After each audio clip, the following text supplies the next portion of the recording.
my channel. My name is Jenny and this is Creating Crafts with Jenny.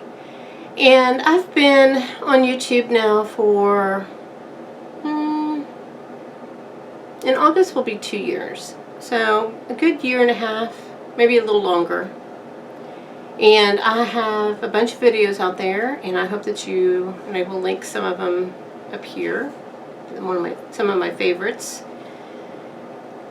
But one of the questions that I receive quite often is when I have taken my paintings to craft shows and things like that, some people will buy them. I find that kids find them very interesting, and younger adults find them interesting to look at, that sort of thing. But one of the biggest questions that I get is, how did you do that?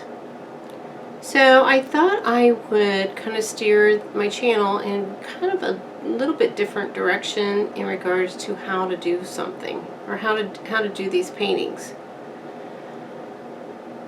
Because when I first started doing these paintings, I did like a lot of you guys are doing, is I watched a lot of YouTube videos on different folks that have gone before me and started to do this type of art. It was a learning process. I took notes, basically studied the industry to find out where I wanted to start. And did I stumble? Sure I did. But so I thought I would talk to you about how I get ready for filming and how I pick my projects out, that sort of thing. One of the biggest places that I have started with my projects is Pinterest, and I will put a link to Pinterest right here.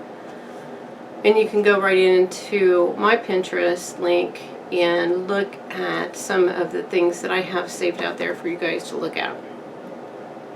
One of the things that I came across, I don't know, probably about a year ago, maybe a little longer, was color palettes. Because when I first started this channel, I would often take notes and I would write down some of the colors that the people who were doing the paintings picked, and I was like, where did you get that idea to pick those 3 or 4 colors to go together?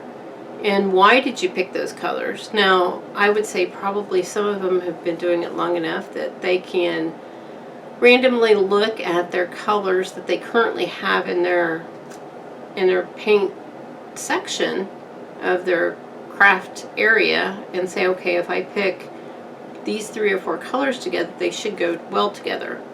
Or they've had customers come to them and say, these are the colors that I want. When I first started, I just randomly picked colors. I swear sometimes I felt like I would just close my eyes and kind of pick some colors, and that was the colors that I went with.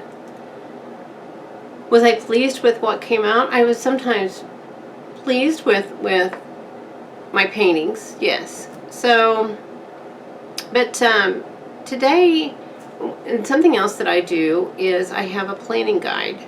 It's just a pen and paper planning book that I use quite often for ideas and what I'm wanting to film, like for the month of April and for the month of May. I usually do 2 months out of filming, and then I have little index cards that I write down what colors I want to pick and some ideas as to where I came up with the color palette so I can share it with you.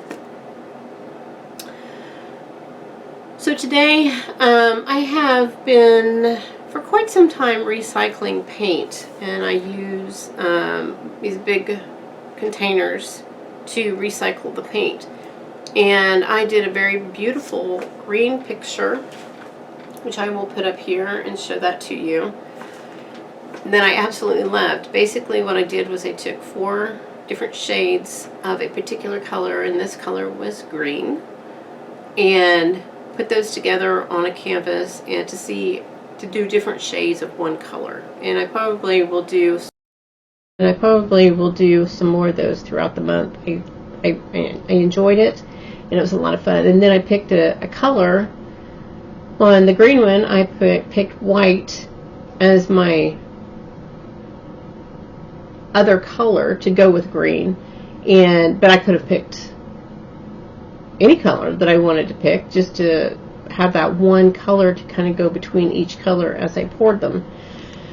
So down here, so I have, and what I do is I don't shake these bottles, but I pour those layers of different colors inside these bottles. You can kind of see, and I tried to get the wrapper off and was having trouble doing that. But they're in here, but I don't shake it, so I just kind of pour them in there. So this is ready to go down onto a canvas.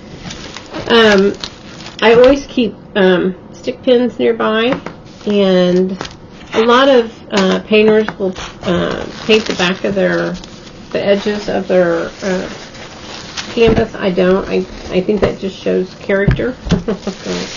Some people like them smooth. Some doesn't really matter. This canvas is brown, and I also love bottles. I've got quite a few of these. They're like ketchup bottles that I use, and then I got a whole bunch of these little bottles that I keep paint in, and these are already mixed and ready to go, believe it or not. So I mostly use Floetrol, which is down here.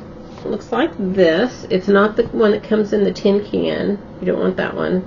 You want this one. It's water soluble, flame resistant, that sort of thing. So that's what the additive is. You can use just water if you want to. You can use glue. I have all kinds of videos on the different things that I have mixed with my paint to see which works the best, and that there seems to work the best, and always watch for it to go on sale. Amazon occasionally will have it go on sale for around $17, so watch for that. If you have a Menards near you, sometimes they have it a little bit cheaper. So keep an eye on it and watch for its sale. Okay, so what I thought I would do is I'm doing a 3-color palette, and I will show you the cutesy little palette here. But one of the colors in the palette that I picked is green, so I since I had these leftover green, I thought I would pour these down on the canvas, and I've got these other 2 colors that I will add to the canvas sparingly, and we will see how we can create a really cool painting here. Let's see.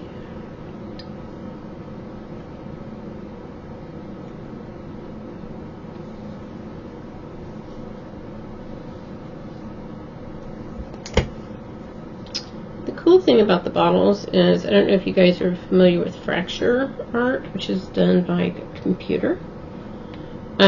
This to me, when I pour this out of this bottle, reminds me of that fracture art concept, and I think it's just the coolest thing ever. I mean, look at this. It is so cool. Very, very cool. And you can pour it up high and get different designs. You can pour it down low, you can pour it fast, or you can pour it heavily. It's just whatever you want to do. So I'm just going to go in circles to get the different looks that I'm wanting to achieve. So I'm going to pour some more over here.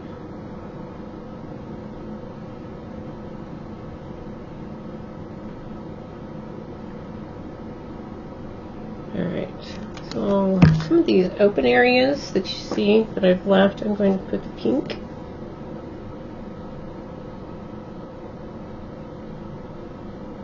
As a solid color.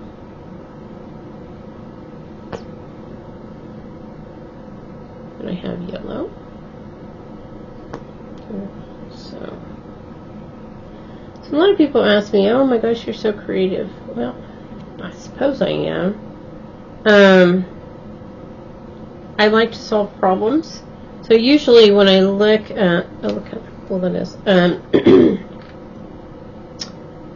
I guess I go about YouTube as a problem.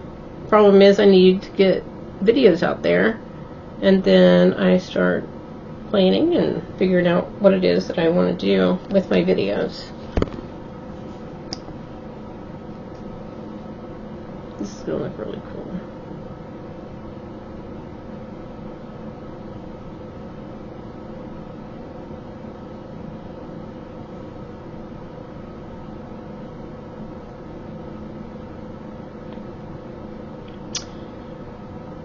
My paints are I usually buy paints when they're on sale. I watch for them. I buy in large bulk, which looks like these containers. Oh, here, sorry. Get some stuff out of the way of the camera. These large containers of paints, and then I also buy this size of paints. I love Sargent paints. And the Sax paints, they're amazing.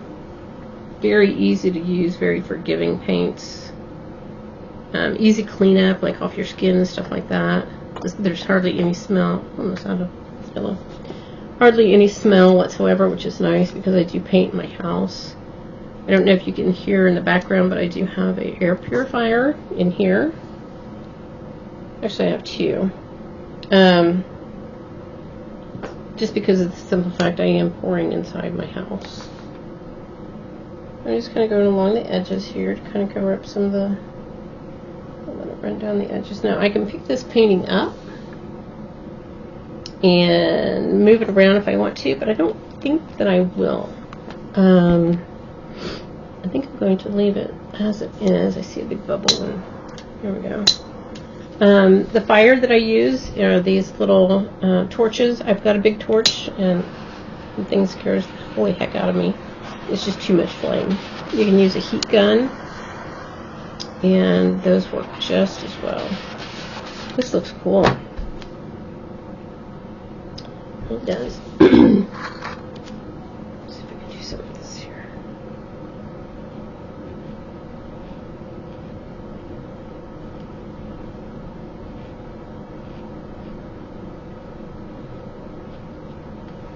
So to me, this looks like the fracture art, or it looks like it kind of looks more like a reptile skin, that sort of thing. So it looks really cool. But the way that you pour the bottle, and here's more of this like reptile-looking skin, like looking thing. So there you have it. So it's looking really cool. What I will do is I will get some really awesome pictures. I am also looking to get another camera that's going to be above me, so it's looking down. It won't look on top of my head. You don't want to see the back of my head, but it will look down on the, so it's going to be attached to the ceiling. That's something for my husband to do when he has a moment of time, is to help me put that camera up. So I'm looking forward to that. So yeah. Always changing. You know, I always do things differently. I never do anything the same, and I'm always thinking, how can I make it better? How can I do the same thing over and over and not make it boring for myself and for you as viewers? Yeah. All right. Well, I'm very pleased with this one. I am going to let it dry, and I will take some awesome pictures with it, and I will take pictures with it and put it with the Barbie furniture, and that is a program that I absolutely love. I think it's called Smart Arts or something like that. Wonderful. I did put in a suggestion that they do round canvases, and I hope that they take me up on that suggestion, and if they do, you know, I'll be letting you know that, hey, I don't know whether they picked my suggestion or not, but they actually made that change to their software. That would be way cool. Alright, I'm going to get out here and spend some time with the family. So what do I always tell you guys? Go out there, be awesome, be great. Do your thing, and I will see you in my next video. Talk to you soon.